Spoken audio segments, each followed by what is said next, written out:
ഈശോ പ്രതിവദിച്ചു, സത്യം സത്യമായി ഞാൻ നിന്നോട് പറയുന്നു, ജലത്താലും ആത്മാവിനാലും ജനിക്കുന്നില്ലെങ്കിൽ സ്വർഗരാജ്യത്തിൽ പ്രവേശിക്കുക സാധ്യമല്ല.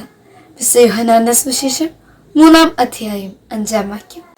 സ്വർഗരാജ്യത്തിൽ പ്രവേശിക്കുവാൻ എല്ലാവരും പരിശ്രമിക്കുന്നുണ്ട്.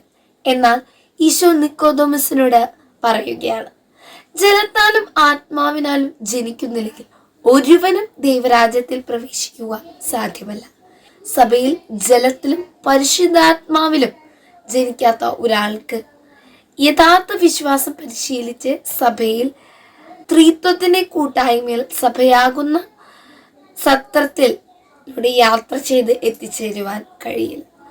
സത്രത്തിൽ വന്ന് തങ്ങുമ്പോൾ ലക്ഷ്യം എന്ന് പറയുന്നത് മറ്റൊരു പുണ്യസ്ഥലമാണ്. അതുപോലെ തന്നെയാണ് സഭയാകുന്ന ഈ കൂട്ടായ്മ പുലർത്തുന്നത്. പിതാവും പുത്രനും പരിശുദ്ധാത്മാവുമാകുന്ന ആ ലക്ഷ്യം നോക്കിയിട്ടുള്ള യാത്രയാണ്. നമ്മളിവിടെ ആയിരിക്കുന്ന സമയത്തെല്ലാം നമുക്ക് എപ്പോഴും ഒരു ഉറപ്പുണ്ടാകണം, പരിശുദ്ധാത്മാവിനാലും ജലത്താലും സ്നാനപ്പെടുന്നില്ലെങ്കിൽ നമുക്ക് ഒരിക്കലും ദൈവരാജ്യത്തിൽ പ്രവേശിക്കുവാൻ സാധിക്കുകയില്ല.